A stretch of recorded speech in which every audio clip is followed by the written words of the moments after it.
Each year, Microsoft Research hosts hundreds of influential speakers from around the world, including leading scientists, renowned experts in technology, book authors, and leading academics, and makes videos of these lectures freely available.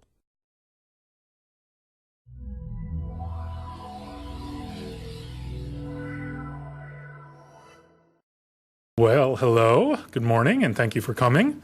I'm really pleased to have Meyer Nayak back. He's been here quite a few times and is well known to us. He was an intern on the SLAM project back in the summer of 2002, we computed, right? And we had, Shriram and I had a great time with Meyer, and in fact, in that summer, I think he started in May, and we got some results and sent off a paper to Popple in July, and it got accepted. So it was like the shortest time from like paper inception idea, doing the work, do we have enough, send it off, get accepted. It was really great. And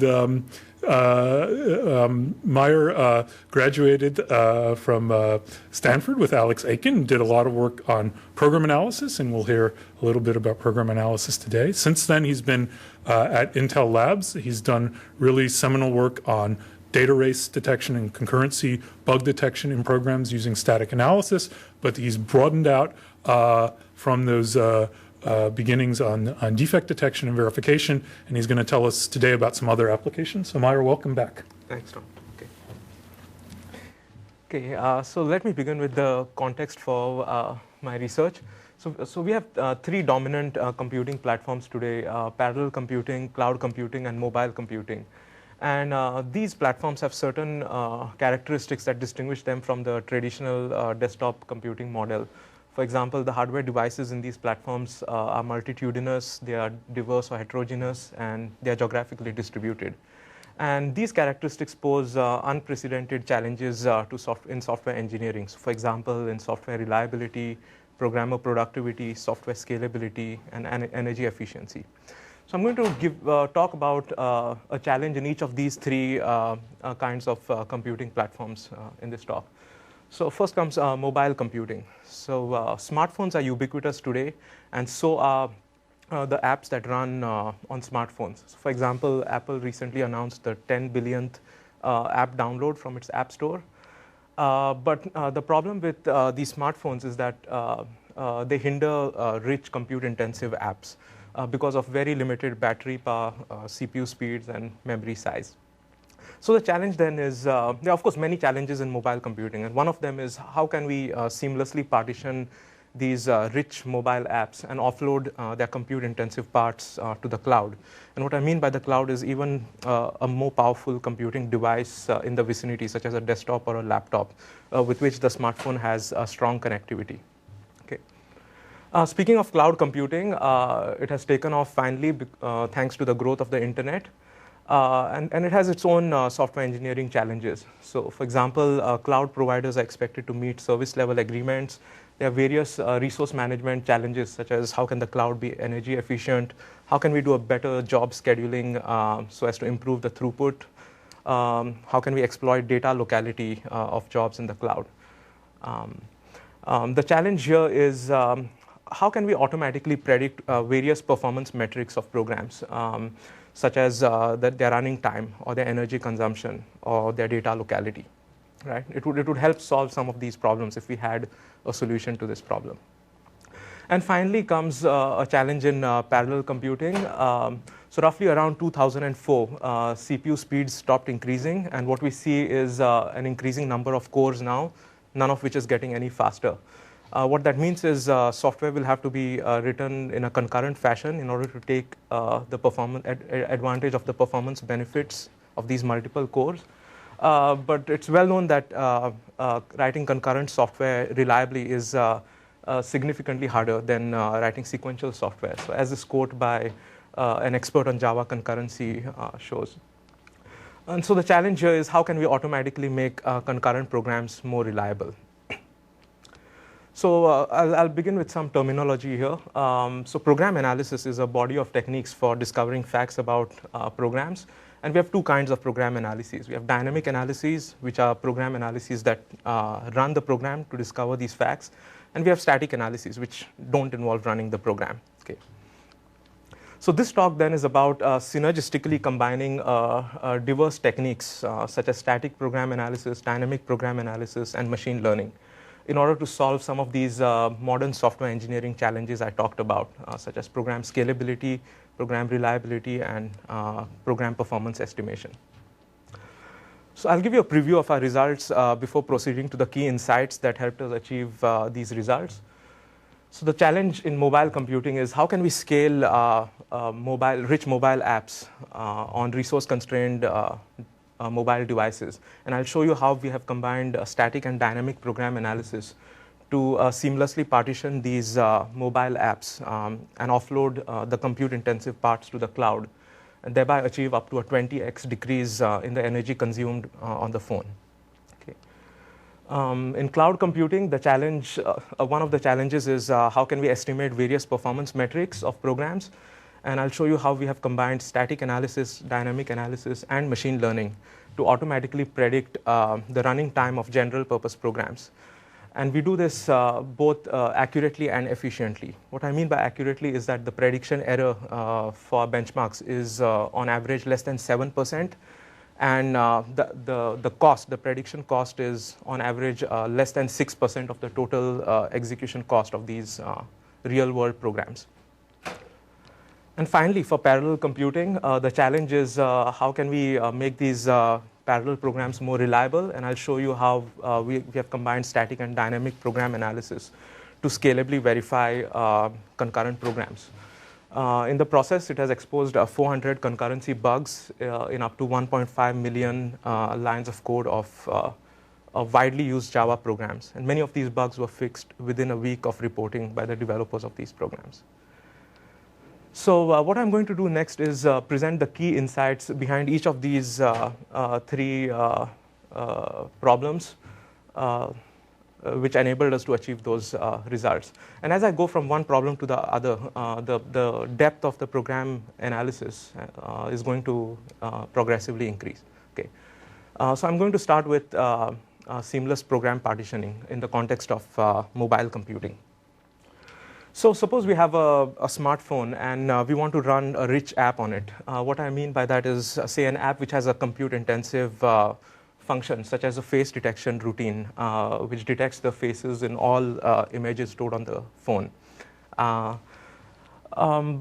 If there's a more powerful device in the vicinity, such as a desktop, with which this phone has good connectivity, then we might want to offload this computation to that device so that we can conserve the energy that is going to be consumed if we run that compute-intensive part on the phone itself. Right. So we have built a system called CloneCloud that allows you to do such offloading. And while CloneCloud is built for the Dalvik VM on the Android platform, this could be done for, say, Microsoft's .NET or Apple's iOS as well. Any application layer VM would work. CloneCloud recognizes two kinds of instructions, an offload and a resume instruction. And the way these instructions work is as follows. So when the app starts executing and reaches an offload instruction, the state of the thread which is executing the offload instruction is migrated to the cloud. And execution there, presumably of the compute-intensive part, continues. And finally, when it hits the resume statement, the migrated state, along with any newly created state, is shipped back to the mobile device. And execution then resumes here. Okay. There are many system-level aspects here that we worked on, but I'm going to focus on the program analysis challenge here, which is how do we automatically find which functions in this app to migrate. And notice that this is not obvious because even though you're getting the power of a more powerful device to execute compute-intensive functions, there's also the cost of shipping data back and forth, which itself consumes energy on the phone. Yeah? I just have a question about the execution model. Yeah. Are you assuming that the app is single-threaded so that there is no interference from other kinds of things? So it could be multi-threaded, and actually execution continues on the app until it touches any state which has been migrated. So any reachable state from the thread which got migrated. So we do thread-level migration. So At which point the other calculation, which try to touch it, will get blocked until the resume happens? The one running on the app itself will get blocked until the resume happens. Okay. We formulate this as a mathematical optimization problem using integer linear programming and solve it offline using an off-the-shelf ILP solver. So the constraints are obtained from static analysis, and the objective function is obtained from dynamic analysis. So static analysis can dictate what solutions are correct. Okay, so where is it legal to put offloads and resumes? And we allow these to be put at the entry and exit of any function in the app. An example of a constraint might be that certain functions have to run on the mobile device, such as functions that access sensors, such as a GPS or a camera. More interesting constraints are that we shouldn't have nested offloads and resumes. So offloads and resumes should alternate on every execution path. And we use a simple static call graph analysis for that purpose. Many solutions in practice are correct, but only few of them will be optimal in the sense that they will minimize the total execution time or the energy consumed on the phone. So these are the two metrics we have implemented. So dynamic analysis can specify the cost of each of these solutions, and then the ILP will choose an optimal one. And for this purpose, we use program profiles. So profiles of this app from both the mobile device and the cloud. Okay. So the program analysis here is very simple, but I'm going to show you some of the results we have. Yeah. Are the program profiles just control flow? They measure the. So we have a representation of the execution time of the program in terms of each function. So how much time did each function take, and then you can. So you're not breaking down amount of data transmitted. We also have the amount of data. So for each function, we give both the execution time and the data, the input and output data. That is needed, because if you ship that function to the cloud, you'll have to measure both. Yeah. I see. So the program profile is time, and then also network amount of network access. Or yeah, we know in advance how much energy will be consumed on a given network for each byte of data that is transferred. So just measuring the number of bytes that are transferred is enough. Okay. Yeah. So the methodology is that you just find a whole bunch of correct solutions, and then you run them through the dynamic analysis, and then. Well, I mean, we are generating an integer linear program. I'm just telling you how the constraints come for that integer linear program and how the objective function comes. And once you have an integer linear program, you just solve it using a ILP solver, and the output of it tells where to put the offloads and resumes. Can you compare and contrast the work with JOrchestra? So the novel aspects here are, one is we do thread level migration. So native state, for example, is not migrated for efficiency purposes. Another aspect is, I would say, is we are doing this automatically. I don't know how JOrchestra does it, but here it's completely oblivious to the programmer how we put the offloads and resumes. Yet another aspect is we allow the thread, as I said, to continue on the app. So if it's a UI thread, it can continue as opposed to blocking. So we have implemented compute-intensive apps ourselves on this Android platform. And I'll show you results for one of these apps, which is the face detection app I talked about. We have implemented others, such as a virus scanning app and a behavioral profile app. So here the setting is a Google phone running Dalvik VM on Android OS, and the cloud is a standard desktop running an Android VM on Linux. So on the y-axis here is the energy that is consumed on the phone, which includes the energy to transfer data back and forth. Okay. We have done many sets of experiments, and I'm just showing you two extremes. It's very similar to Java bytecode, slightly modified. So all the analysis I'm going to talk about here are for Java bytecode. So here are two sets of experiments, one where one image is there on the phone and another where there are 100 images, so two extremes. And within each experiment, we have three results. One is what happens if you run the app entirely on the phone. Another is what if you use our system, CloneCloud. And then there are two choices there, if you use a Wi-Fi network or a 3G network.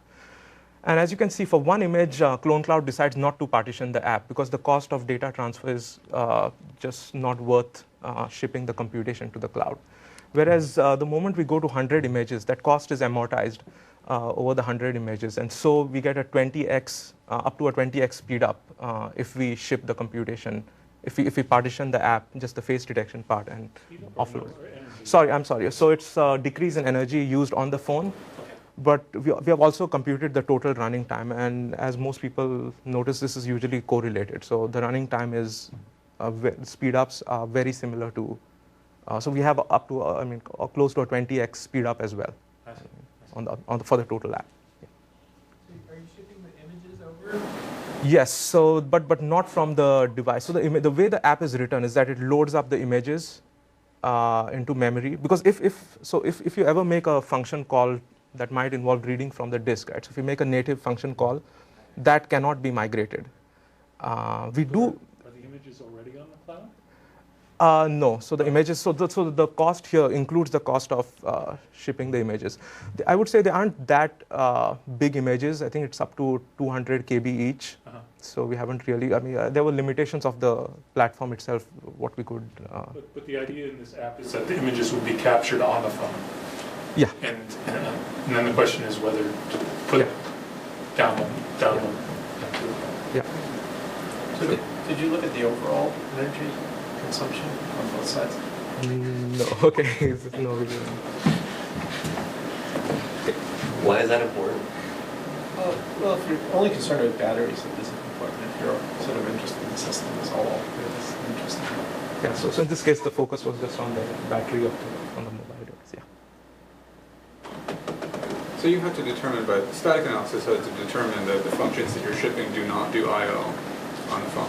Yeah, so because we understand the Android platform, we know which libraries access functionality specific to the device. We do virtualize a lot of functionality, okay? So there is a lot of computation. The computation which is migrated on the cloud can use a lot of the hardware devices, such as the disk and so on the cloud itself. But there are certain functionalities which will have to remain on the mobile device. Yeah. So I don't have a smartphone, so my question is naive. Okay? I'm on Verizon. I'm still waiting. Okay? Suppose that I wrote an app for image detection. Couldn't I run it as a service and then have you upload those images to the service, and the entire app would consume less memory or less energy? And more to the so here you present one app that can benefit from an offloading scenario. Whether this and I was questioning whether for that particular app whether it's the right way to write that app. And the other question is this typical for apps on the phone? So the reason we wrote these apps is because they don't exist today. I mean, and the reason people probably don't do compute-intensive things on the mobile device is because they are compute-intensive, right? So we want to enable new kinds of apps. But an app that where you take a picture of what was it? Google has something where you take a picture of some tourist attraction and it tells you where you are. Wouldn't you want to host that? So I mean, of course, you can have other kinds of models. I'm not sure if this is. So here the focus is on. Is this the right question to ask for phone apps? The energy offloading. Well, I mean, I showed you, right, that Apple has 10 billion app downloads. So people clearly are interested in. But of those 300,000 apps that Apple has, how many of those benefit from energy offloading? We haven't done that study. My guess is most apps are not even written that way today, just because this feature is something which is very new, right? I mean, even cloud computing is so recent that we are just trying to be ahead of the curve and try to enable these kinds of apps. Okay, so let me move on to the next part, which is predicting the performance of programs automatically. And I'll use CloneCloud itself as an example. So what I showed you was we do offline partitioning in CloneCloud, okay, or static partitioning. What that means is it will use the same partitioning regardless of the input. But we noticed that for different inputs, different partitionings were optimal. So for example, if it's one image, which is the input to the face detection app, it's optimal to run it entirely on the phone. Whereas for 100 images, it's optimal to partition it. And so the challenge is, how can we automatically predict a performance metric, such as, say, the running time of a function, like the face detection app, or the energy usage of the function on a given input?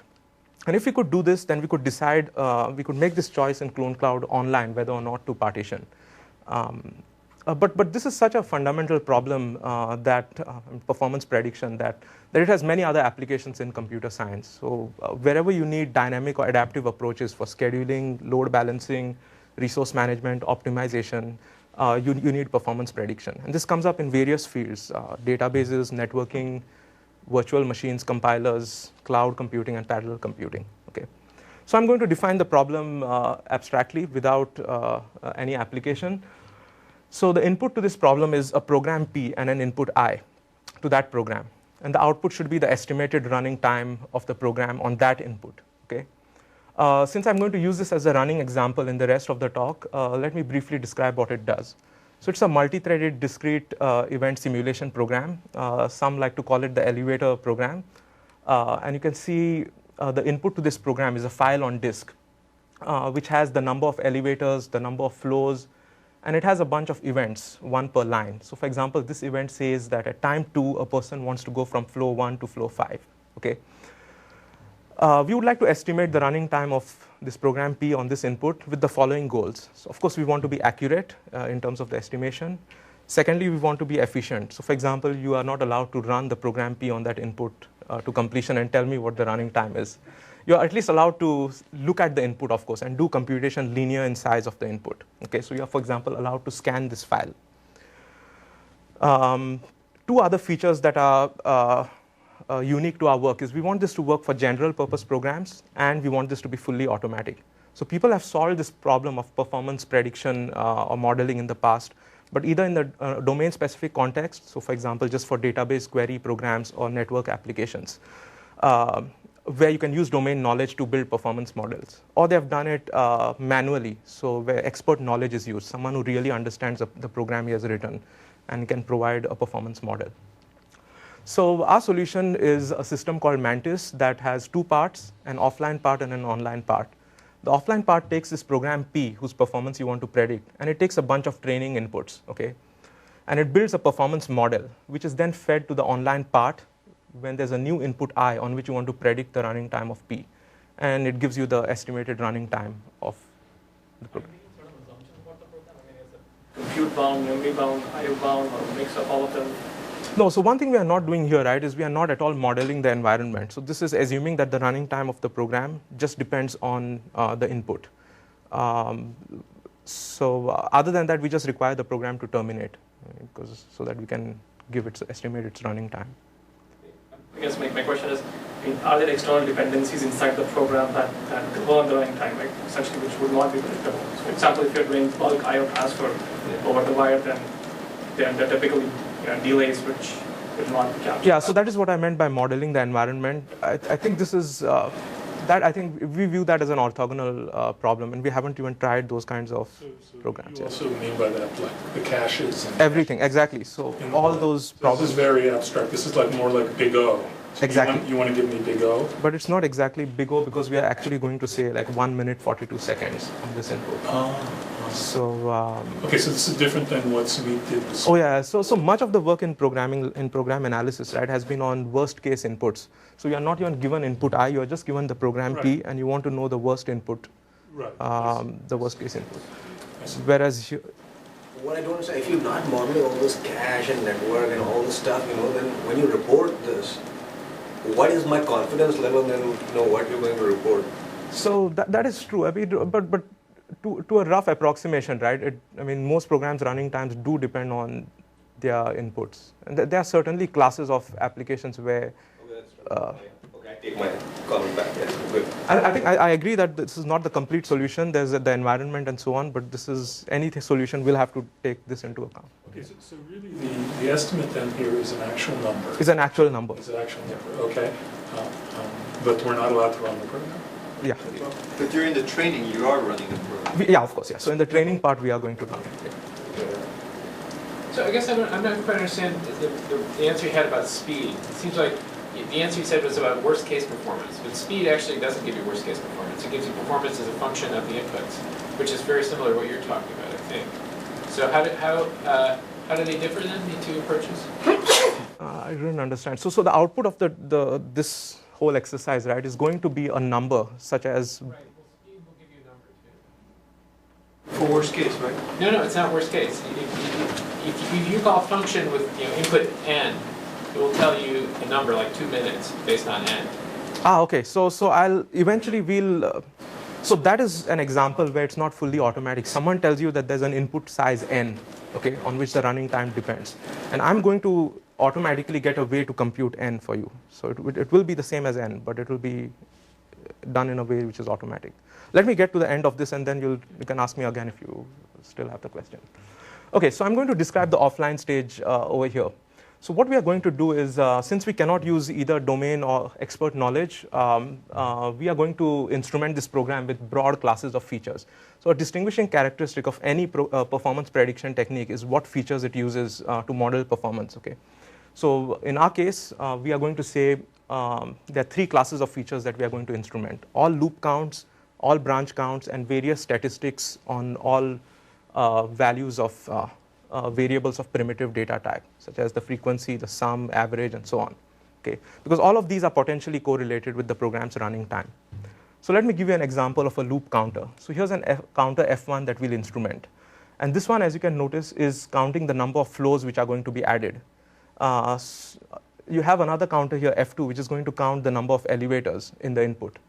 Here you have a counter F3, which is counting the number of events, how many people want to go from which flow to which flow. Here's a more interesting counter coming from a different scheme, where what we are going to do is compute the sum of all the time fields. Okay, so a person wants to go from one flow to another at a certain time. We are going to take the sum of all those times, because again, that is potentially correlated with running time. What we are going to do next is run this instrumented program offline on all the n inputs. And we are going to get for each input the exact value of each of these counters and the exact running time on that input. Okay. Now this is a classic machine learning problem where we want to approximate the running time R as a function of these features. Okay. And we use up to cubic polynomial expansion. And this is, for example, a running time function that we might get for this program. While this is mostly standard in machine learning, there are 2 distinguishing aspects about our work. So one is non-linearity and another is sparsity. So by non-linearity, what I mean is we want to allow terms such as n cross m, where n might be in the number of times a loop iterates and m is the number of times a nested loop iterates for each iteration of the outer loop, right? So because that is what models the running time of common programs. F4 times F1. F1, exactly, yeah. So cross terms are needed even though they aren't appearing here. What I meant by sparsity is we want to choose just a handful of features in this running time function, even though in practice we have thousands or tens of thousands of features here. And we need sparsity for 2 reasons. One is we don't want to overfit to these offline inputs. And the second reason is remember that our ultimate goal is performance prediction on a given input. So we are going to have to evaluate the values of these features like F4, any feature that appears in this performance model, on this new input I. So the lesser features we have, the better. Okay, we'll do less. Okay, so exactly. So this is what comes to the next point, which is how do we evaluate these features?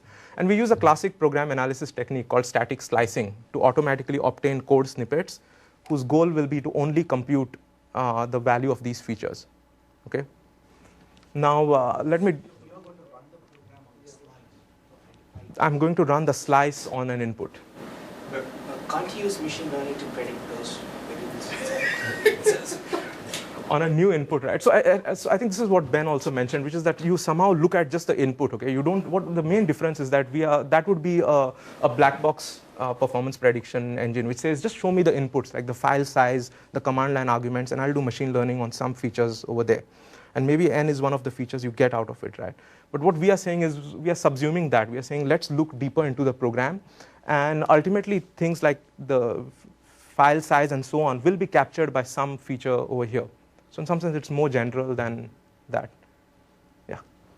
So if I understand correctly, it's slices that you're going to compute, right? They're going to run some of these loops to compute this formula. Exactly. But, I mean, if my program, basically everything that happens that is going to take time is in the loops, right?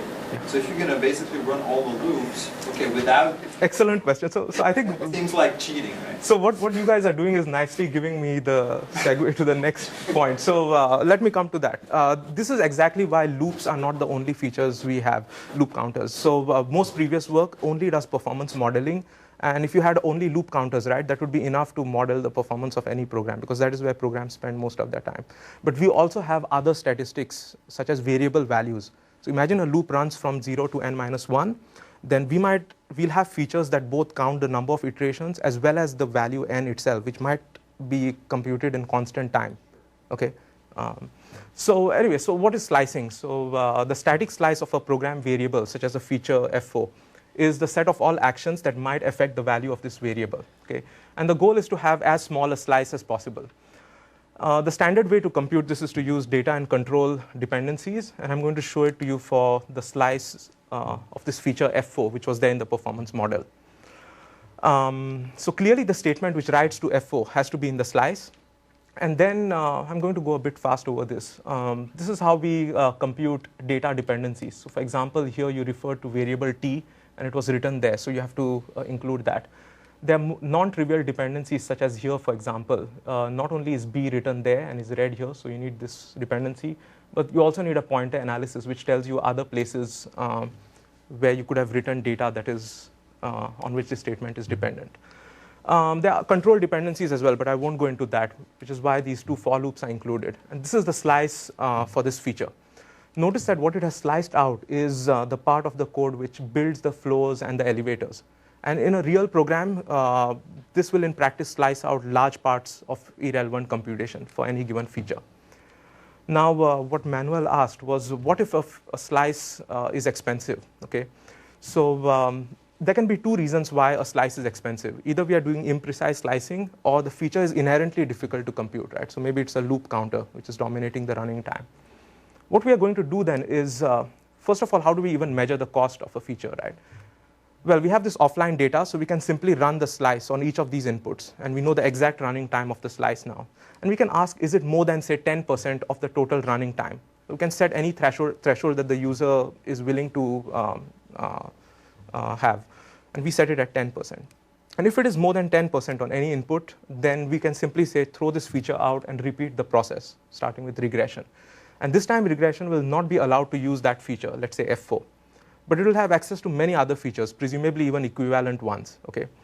So with each iteration, the accuracy of prediction drops because now regression is denied the use of the best, most correlated features, features most correlated with running time. But on the other hand, the cost of prediction itself is dropping because it's picking features that the slicer deems cheaper and cheaper. Okay. So let me step back a bit and show you where program analysis and machine learning is interacting here. So we have dynamic analysis here, which is instrumenting the program and so on. We have machine learning here doing regression, and we have static program analysis here doing slicing. And these are not just three pieces which are just loosely connected. They're actually tightly knit. So for example, dynamic analysis provides training data for doing machine learning. Machine learning builds a performance model, gives certain features to the static slicer. The static slicer requires profile data to determine the cost of slices, and it might decide to reject certain features that are too expensive. Okay, and this is where you see the iterative process.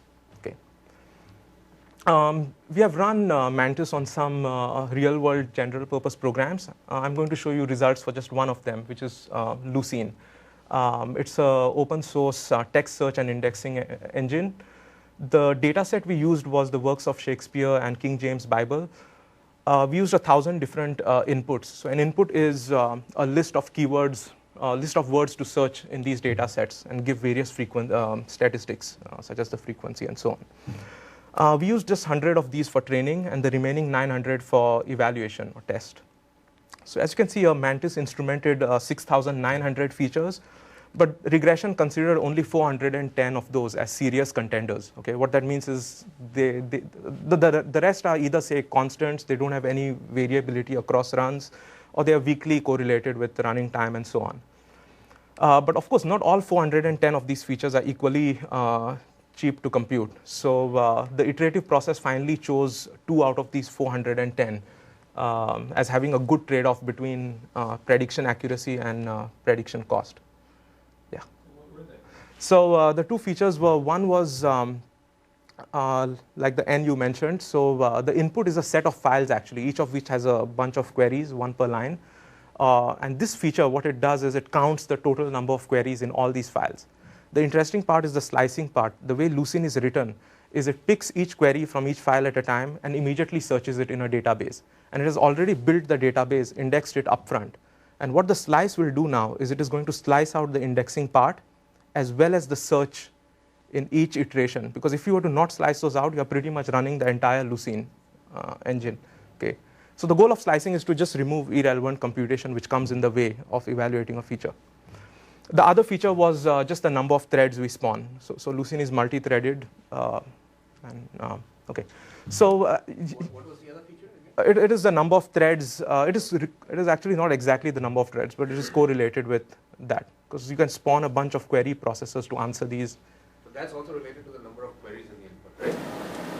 It is, yeah, but it's also, the more threads you have, you might, I mean, at some point, of course, you won't have speed ups, but it will affect the running time, right? How many threads you spawn. It is another input besides the query files. So here are 2 graphs. One is showing the prediction accuracy and the other is showing the prediction cost. So here we have 900 points, one for each of the 900 test inputs. And this point has an intercept on the x-axis, which is the predicted time by Mantis on that input. And on the y-axis, the intercept is the actual running time on that input. And as you can see, these points more or less lie on the 45-degree line, which means we are doing close to perfect prediction. So in fact, our accuracy is, the error is just 4.8% on average on these 900 inputs. Looking at the cost of prediction, what we have here is a CDF of the execution time, both of the total program, and which is shown in red, and the cost of running these 2 slices for these 2 features, which is shown in blue. And as you can see, even though the running time has a lot of variability, the slices more or less remain constant. It's actually not constant, it's linear in the size of the input. Okay, so you can see a slight curve here. The point is that the slices give a 28x speed up over the total running time. What it means is the slices execute just under 4% of the total program in order to estimate its running time. Okay. So that was all I'm going to talk about performance prediction. Yeah. Then we can okay. Questions. So sure. this is I was looking at the Mantis paper. So this is based on least squares approximation. Or optimization using these squares. Yeah, we use a technique called lasso. I mean, do you want me to go into those details? No, I want to check the assumptions, which is if you have 2 features, how well do these methods capture feature interaction? If you have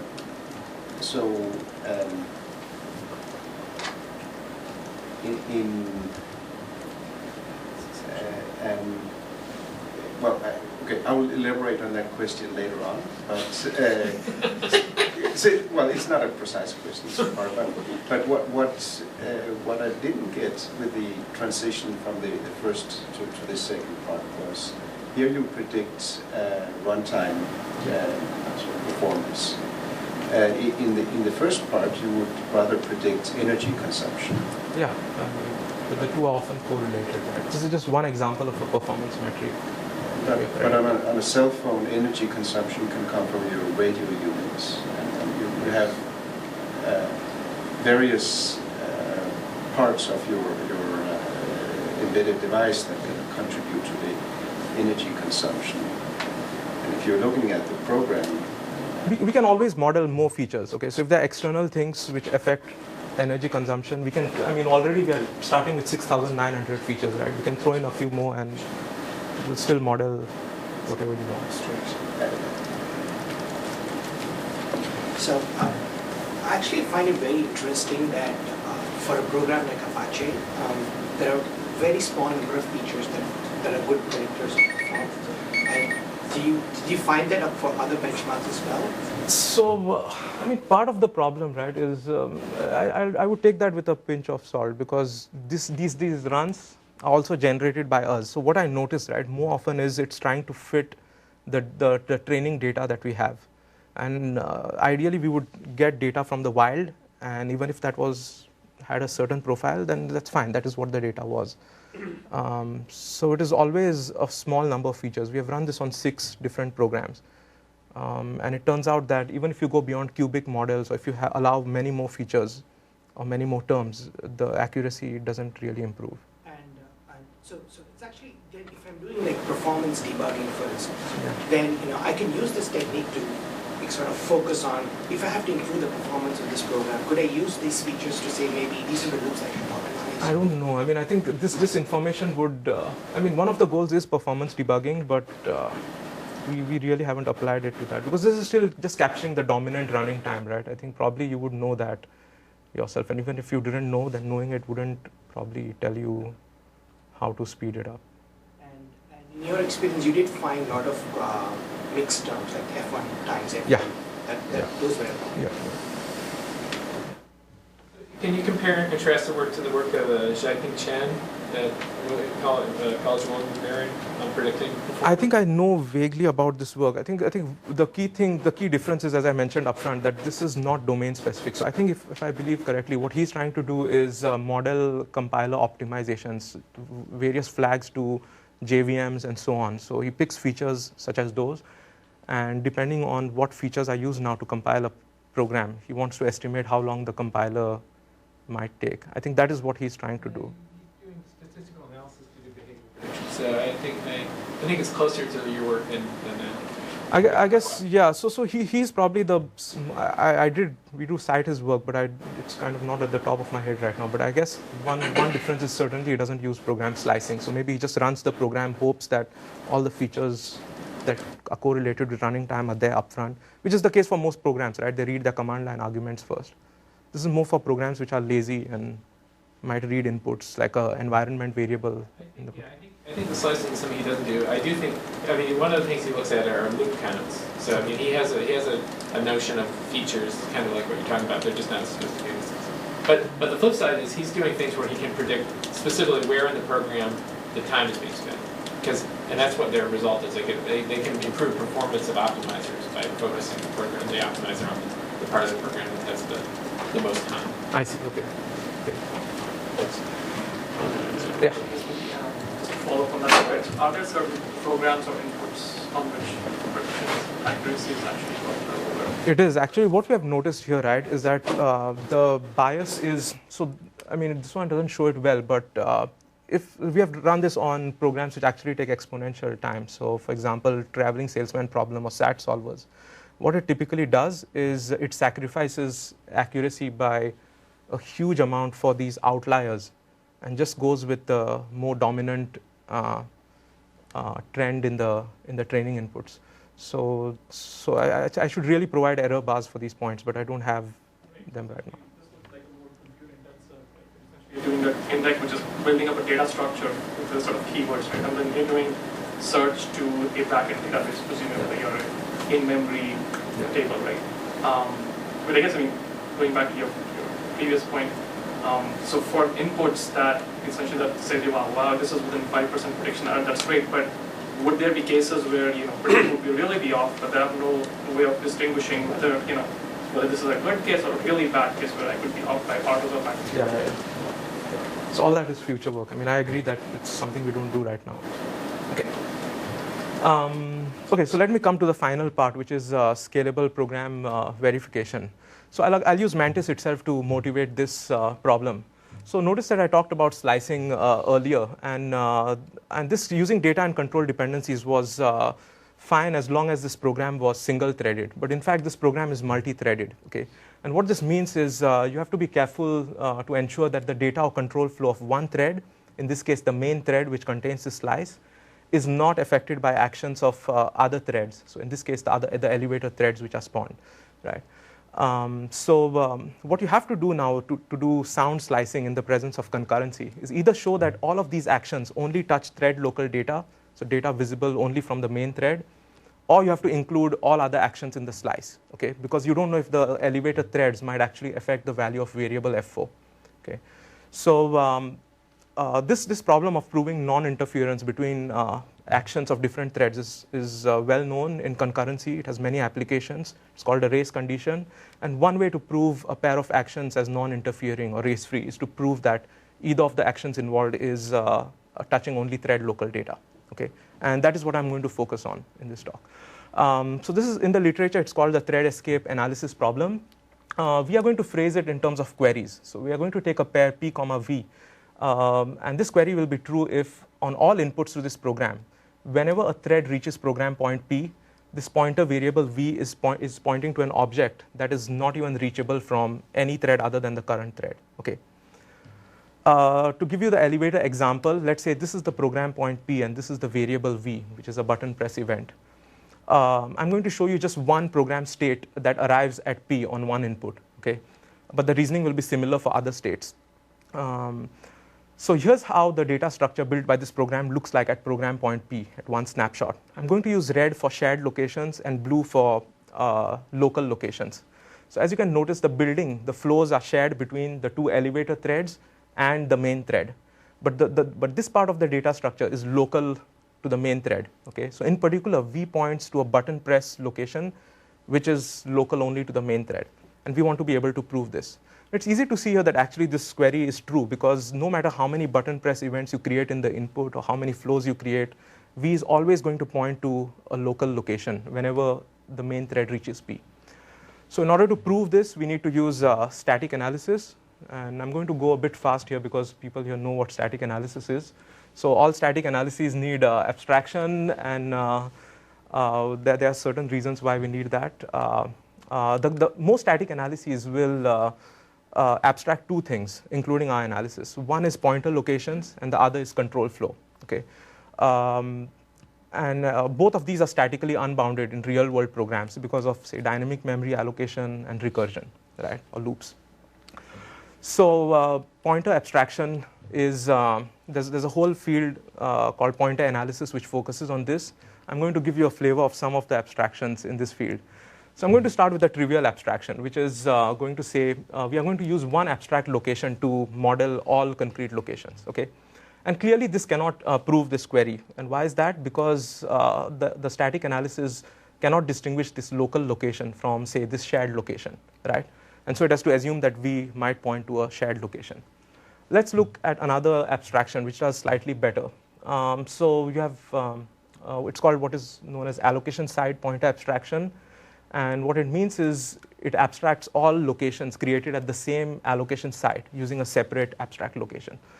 And in this case, again, we are unable to prove the query, but for a more subtle reason. The reason is here, the confusion now is in this abstract location. Okay, so these two locations are being confused. But because thread sharedness is a transitive property, you have to assume that everything reachable from one shared location is also shared.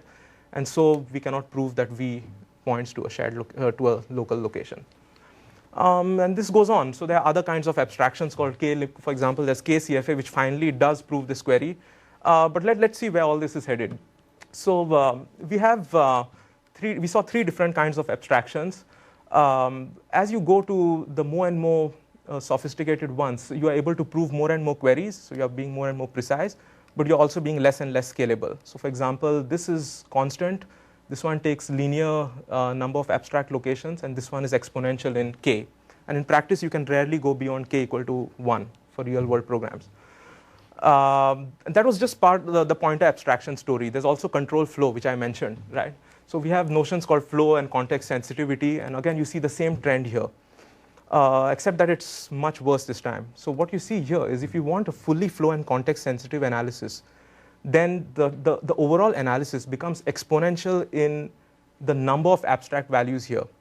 Okay, so it turns out that for thread escape analysis, we will have to be flow and context sensitive.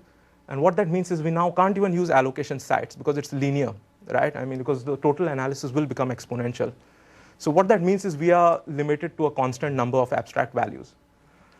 And our static analysis, I'll show you, is going to have just two partitions. So we are saved from the exponential blow up. There's still some exponential blow up. It's still in the number of fields, but I'm going to show you that in practice it's a small constant number of fields that matters. One interesting thing you notice here is now what was not there over here is you have a dependence on the number of queries. It's still linear, okay? What we are going to do is we are going to run the static analysis separately for each query. And I've shown you just one query, but in practice we have thousands of them. This is the reason why we are able to use two partitions and eliminate this exponential dependence on n. It's also the reason why f, the number of fields we are going to track, is very small, okay, because we are focusing on one query at a time. What is L? L is the number of program points. It went away, but because it's flow sensitive, you have to keep a separate state at each point. So, and f is the number of instance fields. Okay. So one drawback that existing approaches suffer from, right, is that different queries coming from different parts of the program clearly will need to abstract different data structures precisely. But existing static analyses mostly use a single abstraction, A, to prove all queries simultaneously. Okay? And what that means is you either use a very precise abstraction that proves many queries but now is not scalable, or you use something that is highly scalable but doesn't prove most queries. Okay? So the first insight, so we have two insights. The first one is what we call client-driven static analysis. This is a known concept in program analysis, but I'm going to show you how we apply it for thread escape analysis. So first is we are going to be query-driven. Okay? What that means is we are going to run a separate analysis conceptually for each query. Okay? Secondly, we are going to be highly parametric. So each analysis is going to be dumb. It's going to say, you give me the hint for what abstraction I should build. Okay? And we are going to choose highly flexible parameters. So here you can imagine there are 5 program parts that need to be modeled with varying amounts of precision. But in practice, we'll have thousands or tens of thousands of different program parts, so that each query can be highly specialized to abstract only a small number of program parts that really matter. Okay? Coming to our thread escape analysis, the parameter here has 1 bit per allocation site in the program. So this has 7 sites. In practice, there are thousands. And we can tell the static analysis to treat, say, sites 1, 5, 6, and 7 precisely. Okay, that means bit 1, which I'm going to denote by this tan color, and the rest imprecisely, which means I'm going to use the white color. What this induces is the following abstraction. Okay, so now this is not an object allocation site abstraction. It is something that can be understood in separation logic and 3-valued logic and so on. Okay. So I'm not going to go into those details, but this is what the static analysis ends up computing if it gets this parameter. And as you can see, this actually proves the query. The reason is because you don't see any shared locations here, nor do you see an edge from any of these shared locations to this partition, right? So this is the relevant partition, and this is the irrelevant one.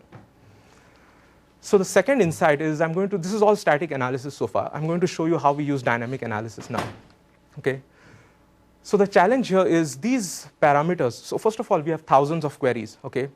And for each query, we have a parameter which has thousands or tens of thousands of bits. And to make matters worse, most choices are not going to work, okay? Either they are going to fail to prove the query, or what I mean by that is they are going to be imprecise, or they are not going to scale. So there's still an exponential dependence on the number of fields, okay? And that really comes from how many sites you deem as relevant to proving the query. So our solution to find these sites, so there are 3 challenges. How do you efficiently find these bits? And furthermore, they should be as few bits as possible so that they're cheap and we are scalable. And furthermore, finally, they should prove the query. What we are going to do is use dynamic analysis. We are going to run this program. We are going to take all the queries and observe how they behave, okay? And we are going to come up with values for these parameters for each query. I'm going to just give you the highlights first, what are our main results. So clearly the procedure is efficient, so we are linear in h as opposed to exponential. But now the catch is we might fail to prove queries. But this has nice empirical and theoretical properties. So the empirical property is this whole procedure is precise in practice. So I'm going to show that the vast majority of queries are going to be proven using the parameter values that dynamic analysis gives. And the theoretical result is any bit that is set to 1 by this dynamic analysis must be set to 1 by any parameter value that is able to prove the query. Okay? So the dynamic analysis sets things to 1 only if it's absolutely certain that the only way to prove this query is to set this bit to 1. So is your dynamic analysis and instrumented semantics? Yeah. Or do you do collecting on top of that? You could do those kinds of things as well for efficiency or to mimic the static analysis ultimately. But how far are you going in mimicking the static analysis? We aren't actually, because we don't mimic the. It does have some knowledge of the static analysis, but it doesn't do any abstraction. It's purely dynamic. But it does know the query. It does know the queries, yeah, of course. I'll show you in a minute what it does. So what this means is if we end up proving the query, we have a minimal abstraction, okay? The smallest number of sites that need to be set to 1 to prove that query. So what does this dynamic analysis look like, okay? So it starts by this vector where it assumes everything is irrelevant for a query, okay, for each query, and I'm going to show it just for this one query.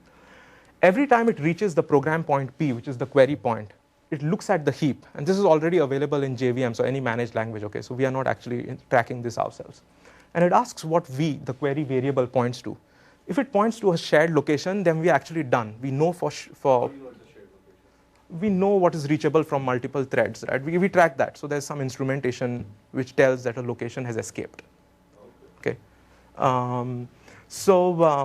If it is shared, then we declare that there's no way to prove this query thread local because we have observed it sharing, okay? There's no abstraction going on here. But if it points to a local location, we go a step further, and what we ask is, what is the site at which that location was allocated? So in this case, it is 6, and so we say that site has to be treated as relevant, okay? Because if you don't, then we know there's a background proof which says that the static analysis will not be able to prove this query using the abstraction it has. Just that side is not enough. We have to take the backward transitive closure because of the way thread escape analysis works, okay? So we end up setting the bits for all the sites at which any location was allocated from which we can reach this location. Even though it looks like 4 out of 7 locations were set here, in practice you can think this vector has thousands of entries, but we'll still set these 4 bits, okay? And this is actually the way you would reason about this query as a human, okay? So the reason we're after minimal abstractions is not only because it's scalable, but it's also the way we would reason about these queries, okay, if you were to ask to prove this query. I'm going to show you some benchmarks, some experimental results here. So we have a web crawler, Lucene search, a database program, a microcontroller simulator, and a photorealistic rendering system. The benchmarks are up to 500,000 bytecodes. As I said, we have up to 6,100 allocation sites and up to 14,400 queries. These queries are essentially all array element reads and writes in the program and all instance field reads and writes, okay? Here we are going to compare our approach, which is this 2-partition pointer abstraction with fluent context-sensitive control abstraction with an analysis which is allocation site pointer abstraction but fluent context insensitive. We have tried this point, but our analysis doesn't even terminate using allocation sites and flow and context sensitivity for any of these benchmarks, okay? So it is really the 2-partition abstraction which enables fluent context sensitivity. So the previous approach, as you can see by these bars here, ends up proving only 27% of these queries on average. But our approach ends up resolving 82% of these queries, which is this red plus blue parts. Now the red parts are the simple parts. Because we do a dynamic analysis, we can observe queries which are escaping, right? So this 27%, the red parts here, no static analysis which is sound can prove them, okay? The blue parts are more interesting. They are the cases where the dynamic analysis made a guess for the parameter value and the static analysis was actually able to prove it. Okay, so there are 55% of those queries. The remaining 18% on average are... So I forgot to mention this. You could run it multiple times and trivially combine the vectors, the parameters, but we just run it on one input because that's the only input we have. And even if we run it on the other inputs we have, we really need very different inputs to exercise other paths. Okay, so just assume we run it once. But then it seems amazing to me that you get any leverage out of the dynamic analysis because on that one input it just goes, in some part of the program, right? So I have a reason for that, right? It's I think partly related to the properties we are after, which are very simple. And I think we see this over and over again in program analysis, right? That proofs for things like thread escape are really simple, and just one path is needed to observe. If you ever reach the query point, the assertion point, you also saw the reason why and the assertion didn't fail. You also saw the reason why it didn't fail on that one path. There are cases, of course, this is not true for everything, right? Which is why there are these 18% false positives. Query point wasn't even read that you don't. I'm actually not even showing you those query points here, okay? So I'm cheating a bit over there. But I mean, if you don't even hit an assertion, we are not going to try to prove it. So here, the dynamic analysis is run first, and then the static analysis takes over. There is no going back to the dynamic. No, okay. So yeah, so it's a passive use of dynamic analysis. Going back and forth would be like iterative refinement and so on. We don't even have infrastructure to do. That would require driving programs along new paths. It's not a criticism. I'm just asking to understand. Okay, so the 18% false positives are mostly because of coverage problems. Okay, so and it's actually a very simple coverage problem. What it means is the assertion was reached, but some site whose bit should have been set to 1 and deemed as relevant was not even reached. Okay, what this means is if you could simply at least reach all the sites, you don't need to reach them in a fancy state. But if you were to just hit them, then there's a very high chance that we'll actually end up finding the proof. Okay. By the way, one more thing I should mention is we are working right now on using machine learning for this. So now we have all this data for 82% queries. These are minimal abstractions. So now we know the correlation between which sites are relevant to proving which queries. Okay, so in the end, the hope is to even completely throw out the dynamic analysis and just use machine learning to predict which sites are relevant to proving which queries. But doesn't machine learning require you to run the program or anything like that? I mean, there will be features, intermediate features. There won't be things like loop counts. They'll be much more sophisticated. So they could come from things like program analysis, right? Like points to graphs and so on. So we will have to run some amount of analysis, but I don't have results yet. It's just a thought that could. What do you want to throw with dynamic analysis? The one that gives the cheapest bang for your buck, right? Of course, yeah. I mean, there are programs which we can't run and so on. So let me quickly finish. I think I'm running over. No, you're fine. If there are programs you can't run, sure. That's a problem. Okay, the queries we can't even reach, right? Of course. So that I'd like to prove. Okay, so the running time breakdown here, as you can see, the analysis we compare against is really cheap, right? It's a whole program flow context insensitive analysis. Just takes 1 minute on the largest benchmark. Dynamic analysis is, you can make it arbitrarily cheap, okay? You can sample and so on. It doesn't take much time. The static analysis, the total time is quite significant, sometimes over an hour. But the key thing to notice here is that we are doing a static analysis separately for each query. And what I'm showing you here is running the static analysis sequentially for all queries, okay? In fact, we do something slightly smarter, which is we group together queries after the dynamic stage that have the same parameter value, okay? So which have the same abstraction. And that gives a big reduction. And what I'm showing you here is the mean time that it took for the static analysis for any query group and the max. So you can see the max is just 21 seconds, which is if you were to spawn all of these static analysis in parallel, you would be done in 21 seconds. Okay. So, sorry, the total time, does that include the grouping already or not? The total, well, I mean, this is running it for each query group serially. Yeah, so it includes grouping already. Yeah. So as an example, if you start with 14,000 queries, we end up with, say, 400 groups or so. I have the numbers, but not here. So there is sharing between queries. What engine is the static analysis? So it's this Rep-Sorovitz-Sagiv algorithm, which does fully context-sensitive and fully flow-sensitive static analysis. I think it's the same which is used in SLAM as well. CFL reachability. Yeah. And it's field sensitive. Yeah. So it's a specialized program, because my impression from the slicing you perform done is if you use the data log engine. CFL reachability is essentially. You can express it in data. Yeah, very. But if you do a magic set transformation, you get the same slicing based on the queries. I don't think so. We actually do all those. I can talk about those things offline, but this is not. We don't do it here. I don't see how we could actually do it. You're not going to learn all the features. Well, the transformation should at least per query prune out the Someone still has to come up with what the relevant bits are based on the query. It's not clear how magic sets is going to do that to you. How's it going to determine which allocation sets are relevant? Maybe we should go on. Okay, we should go on. Okay. So here's to show the sparsity of our abstraction. Okay, so how many sites were deemed as relevant? Here you can see the total number of sites, again up to 6,000.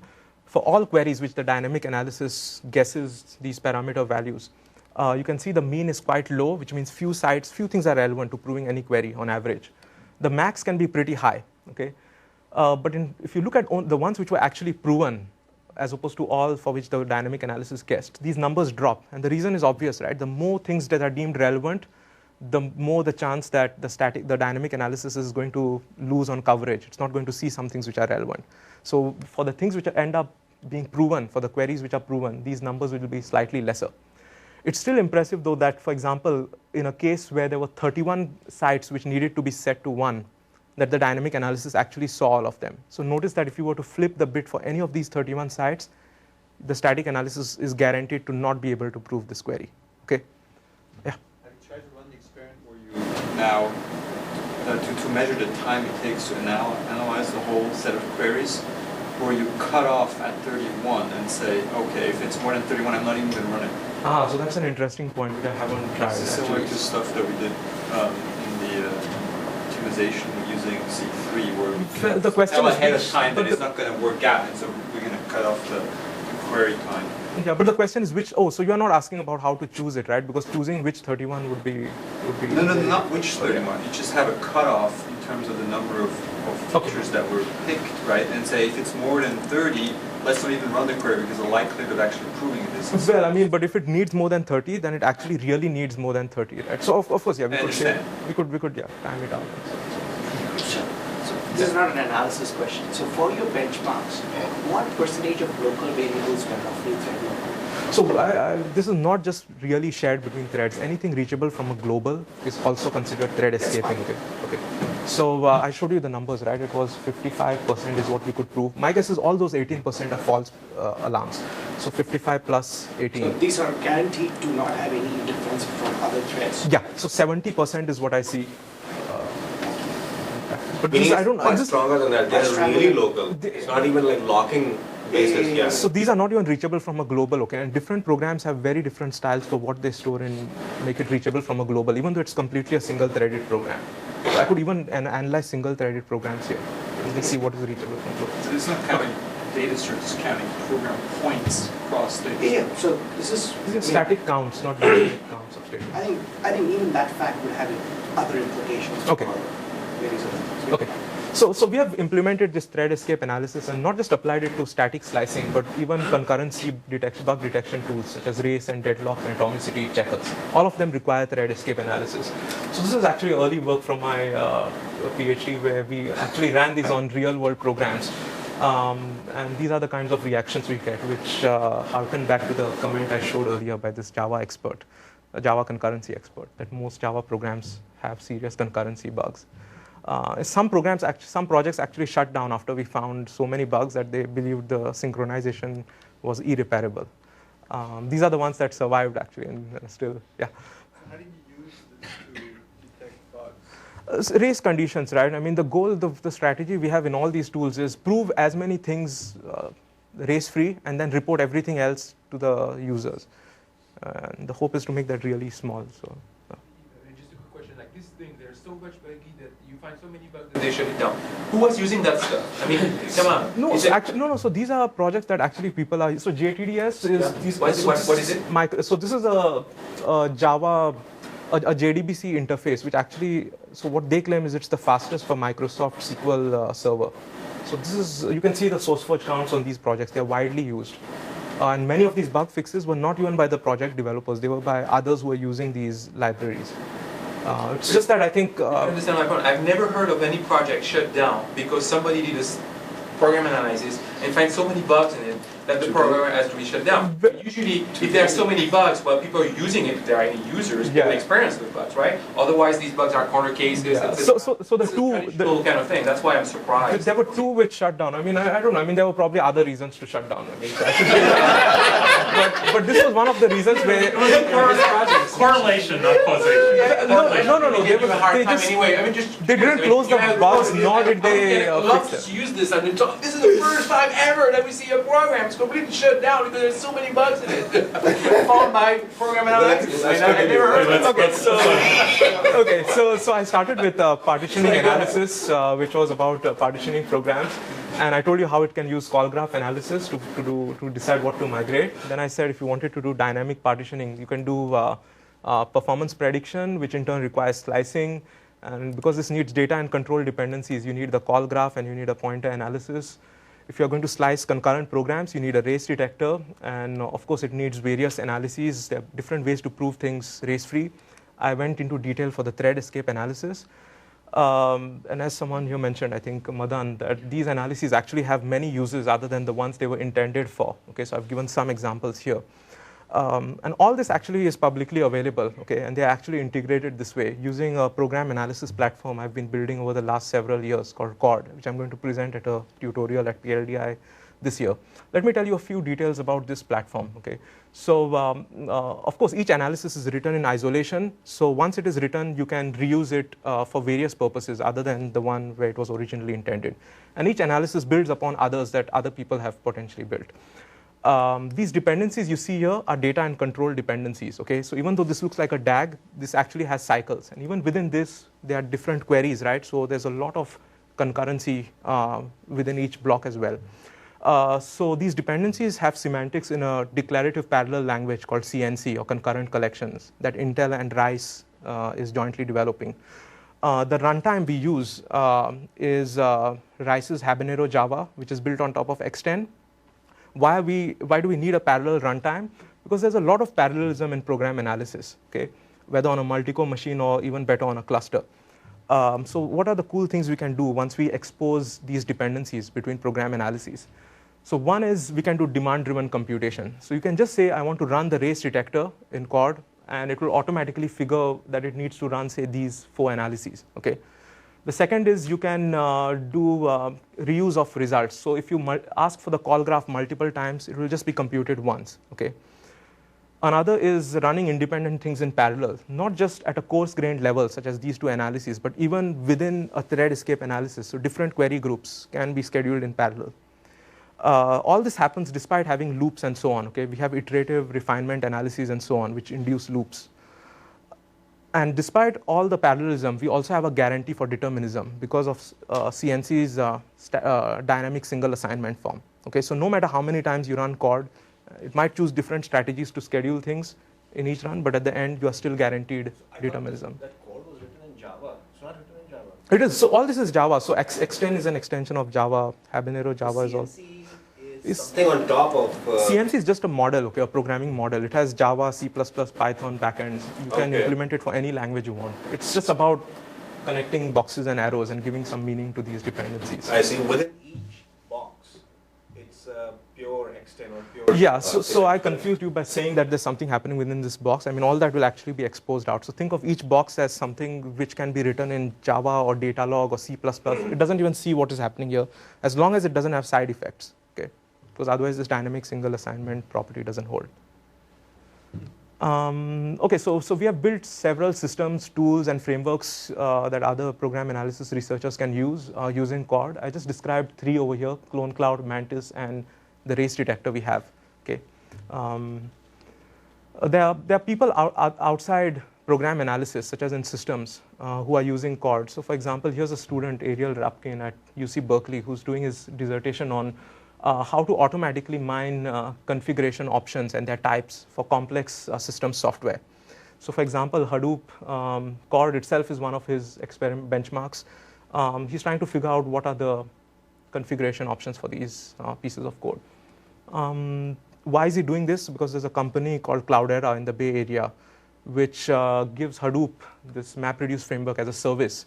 And when they get back bug reports, they don't know what configuration people used. So if you could mine these, and there are several versions of Hadoop lying around. So if someone could mine these and automatically generate their values, then debugging would be, reproducing would be much easier for Cloudera. I don't think I'll go, should I go into this? Okay, so what I talked about today was how can we use computers, automatic techniques for solving some of these software challenges. I've just scratched the surface of what can be done by combining program analysis and machine learning. Some interesting reasons why machine learning should be used is, one is we have exponential search in many of these problems, like static analysis. We have sparsity. You saw that both in Mantis and in thread escape. Very few things are relevant either to proving or to performance modeling and so on. Often you have incomplete or noisy data. So for example, in performance modeling, okay, in earlier work I did on cooperative bug isolation. So for these three reasons, I believe machine learning has hope to solve program analysis problems. But I don't believe computers can solve all these problems. So we need better languages and models. So CNC was one model where you saw you could really leverage the concurrency in code, right? There are various versions of this. We can extend languages, restrict them, or have glue languages. And CNC actually falls in this category. It's a glue language. And finally, I would also like to exploit domain knowledge. Even though much of the things I've shown here are general purpose, I believe one can use a lot of domain knowledge to make these problems more tractable. So with that, I'll conclude. I mean, modern computing platforms have these exciting software engineering challenges, and we can combine these various technologies to solve these problems effectively. And finally, one thing we noticed was program analysis can be used to solve problems that they weren't intended for. So for example, slicing can be used for performance prediction. Okay, you can get code from this website. Okay, thank you for your attention. Thanks, Moira.